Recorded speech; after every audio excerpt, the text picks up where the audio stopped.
Hi guys, welcome to Vesna TV.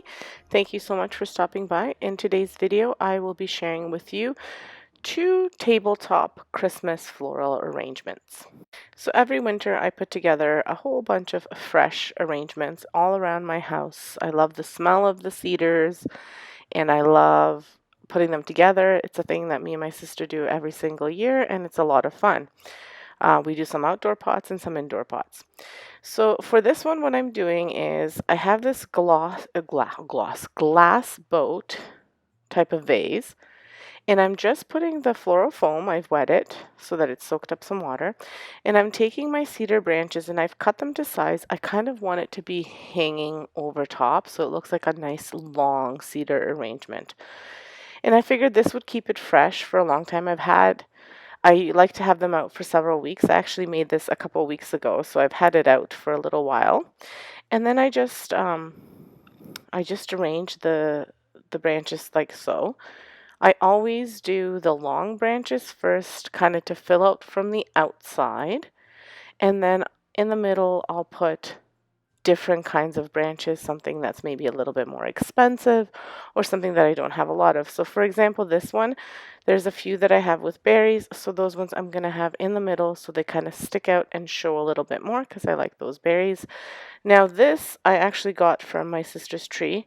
They're going to be chopping it down anyway, so I thought, well, this was a good year to get all of these. I might actually go and ask her to pick up some more later on this week, because I would like to have them around my chandelier. So I just put them in like so. I'm going to put some music on so you can kind of watch. This is just a few different colors of cedar, and that's all I'm putting for the fresh stuff in here.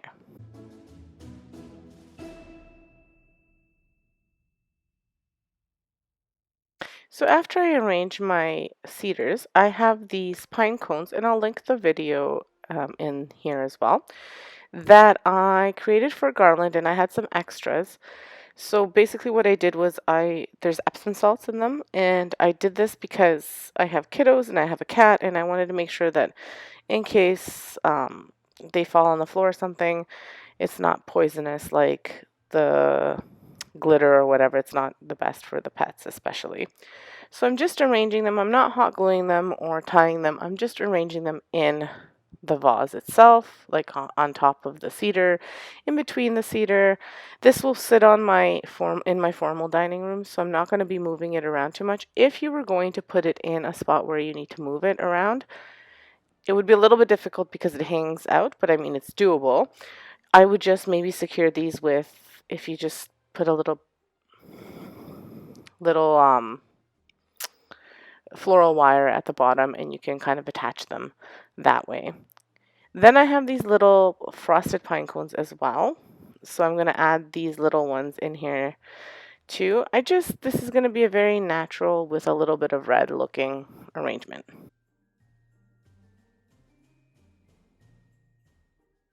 Then I add some berries in here as well, because they just add a little touch of color into this arrangement to not make it so bland, because although I like the natural look, the very natural look, but a little pops of color is nice too. So here is the arrangement on my table. It's still keeping fresh. I really like the way it turned out. I put these dish mats underneath from the Dollar Tree. They're the buffalo check, which is what my tabletop will be decorated in, and I'll have that video next week over on my home channel.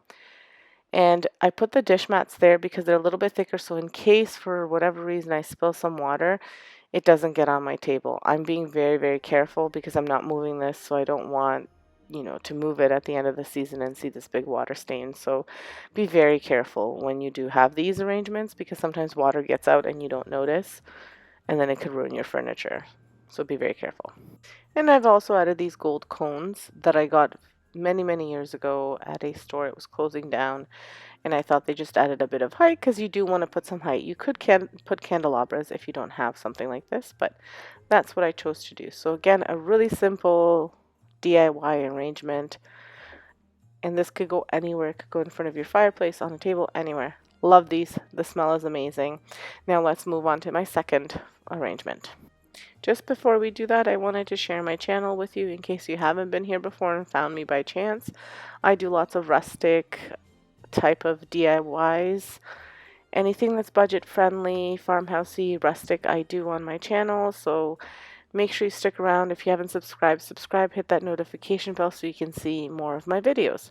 Now for the second DIY, I have this kind of yucky vase that I've had for many years, and I'm going to be putting the arrangement in there. This was going to be made for my mom, but they had gone away, so I wound up keeping it for myself. I may still give it to her. And what I'm doing is I'm wrapping this ribbon that somebody gave me around the vase itself. And I'm doing this because the vase, you don't want to see the floral foam and all that stuff. So this way that'll cover it up. This matched her decor. So this the plan was to give this to her. So I'm just wrapping it around. Now the ribbon was really wrinkled. And so I had and kind of it had kind of bled colors. So what I did was I washed the ribbon and now I'm wrapping it around. So it's just a little bit more wrinkled than I'd like it to be. I should have probably ironed it, but I didn't. So I'm just hot gluing it around the vase. Then I decide that it's not exactly the look I'm going for. So I add a bit of burlap to it. So you'll see what I did. Now I did do 2 of these for my vase. I actually wrapped it all in burlap because I like the burlap look, but my mom likes the colored look. So with hers I did a combination. And then once that was done, I just arranged my florals in there. And for the florals again, I did the fresh evergreens, so my cedars, and I had some spruce, I believe. And then I added some picks from the Dollar Tree. So once that was done, like I said, then I started arranging it. First, I started off by putting in my vase the floral foam. And as you can see, I kind of went over top of the vase and underneath to make sure that, looked like a seamless connection. So then you cut the floral foam to the size that you needed. I wanted it to go up quite high, so that's the way I've cut it. You just need it to be thin enough to go into your vase. And then again, same type of deal. I do my bulkier stuff on the outside and then my thinner stuff on the inside and then in the middle so that it shows. Some things I leave longer. It depends if you want it to droop down or if you want it to stand up. That's totally up to you, but that's the way I do these. Once I filled it in with all the fresh greens, then I wanted to add a little bit of color. So I have these Dollar Tree picks that I'm just going to put into the vase, and that'll just add a little bit more color and have it go together with the vase itself. And that's all there is to it. It's a really pretty vase, and here's the finished piece. I also wound up doing a little burlap bow that I put on the vase itself, and I just tied it like you would a ribbon. So here are all of the pieces finished together. You can see the other vase that I made, the burlap vase, just so you can kind of get an idea of what that would look like if you just wanted to do burlap. This vase here again, and then the arrangement. Thank you so much for stopping by. I hope you enjoyed these. They were a little bit different than what I normally post, but I really enjoy making these, so I thought I'd share them with you. Again, these were my Christmas arrangements that I created from fresh evergreens. Thank you so much. Have a great day. Subscribe if you haven't subscribed. Stay safe, and see you tomorrow at my next video. Thank you.